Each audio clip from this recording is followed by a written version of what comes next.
You, John Fitzgerald Kennedy, do solemnly swear.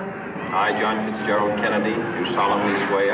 That you will faithfully execute the office of President of the United States. That I will faithfully execute the office of President of the United States. And will, to the best of your ability. And will, to the best of my ability. Preserve, protect, and defend the Constitution of the United States. Preserve, protect, and defend the Constitution of the United States. So help you God.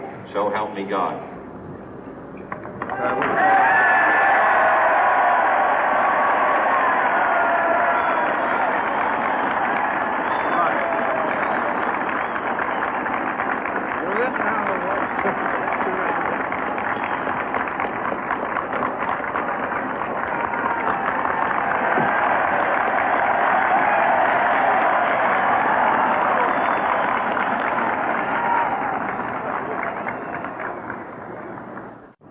Vice President Johnson, Mr. Speaker, Mr. Chief Justice, President Eisenhower, Vice President Nixon, President Truman, Reverend clergy, fellow citizens. We observe today not a victory of party, but a celebration of freedom, symbolizing an end as well as a beginning, signifying renewal as well as change. For I have sworn before you and Almighty God the same solemn oath our forebears prescribed nearly a century and 3/4 ago. The world is very different now, for man holds in his mortal hands the power to abolish all forms of human poverty and all forms of human life. And yet the same revolutionary beliefs for which our forebears fought are still at issue around the globe.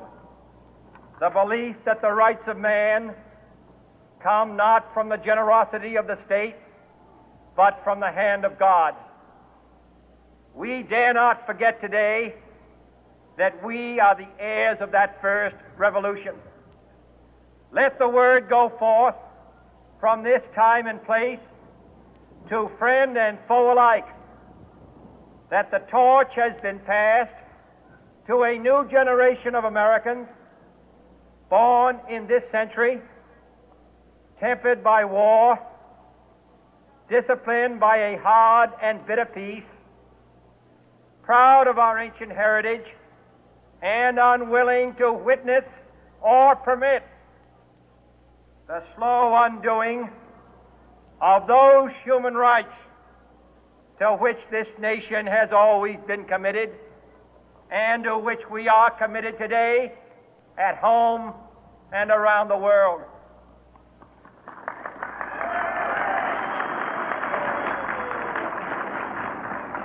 Let every nation know, whether it wishes us well or ill, that we shall pay any price, bear any burden, meet any hardship, support any friend, oppose any foe to assure the survival and the success of liberty.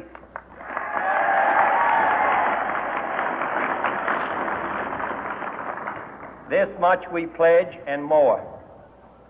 To those old allies whose cultural and spiritual origins we share, we pledge the loyalty of faithful friends.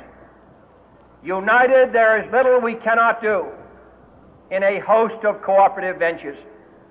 Divided, there is little we can do, for we dare not meet a powerful challenge at odds and split asunder. To those new states whom we welcome to the ranks of the free, we pledge our word that one form of colonial control shall not have passed away merely to be replaced by a far more iron tyranny. We shall not always expect to find them supporting our view, but we shall always hope to find them strongly supporting their own freedom, and to remember that in the past, those who foolishly sought power by riding the back of the tiger ended up inside.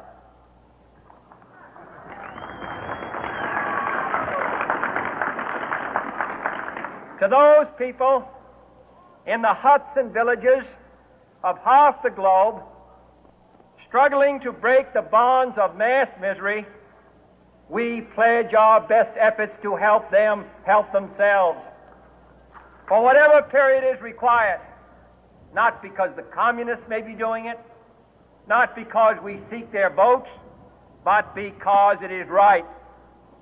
If a free society cannot help the many who are poor, it cannot save the few who are rich.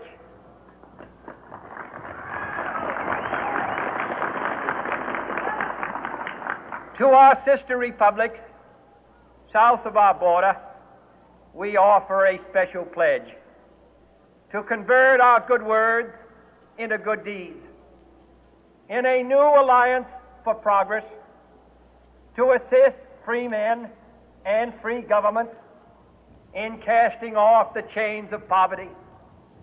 But this peaceful revolution of hope cannot become the prey of hostile powers.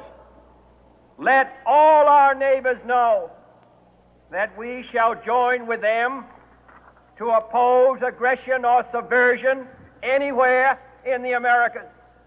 And let every other power know that this hemisphere intends to remain the master of its own house.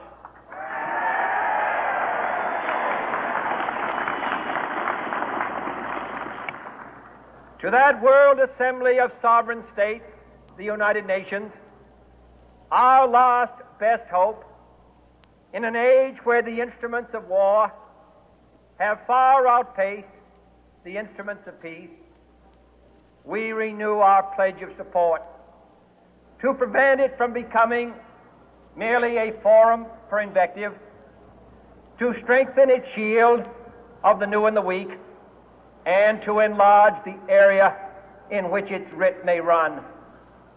Finally, to those nations who would make themselves our adversary, we offer not a pledge, but a request that both sides begin anew the quest for peace. Before the dark powers of destruction, unleashed by science, engulf all humanity in planned or accidental self-destruction, we dare not tempt them with weakness, for only when our arms are sufficient beyond doubt can we be certain beyond doubt that they will never be employed. But neither can two great and powerful groups of nations take comfort from our present course, both sides overburdened by the cost of modern weapons, both rightly alarmed by the steady spread of the deadly atom, yet both racing to alter that uncertain balance of terror that stays the hand of mankind's final war. So let us begin anew, remembering on both sides that civility is not a sign of weakness, and sincerity is always subject to proof. Let us never negotiate out of fear, but let us never fear to negotiate.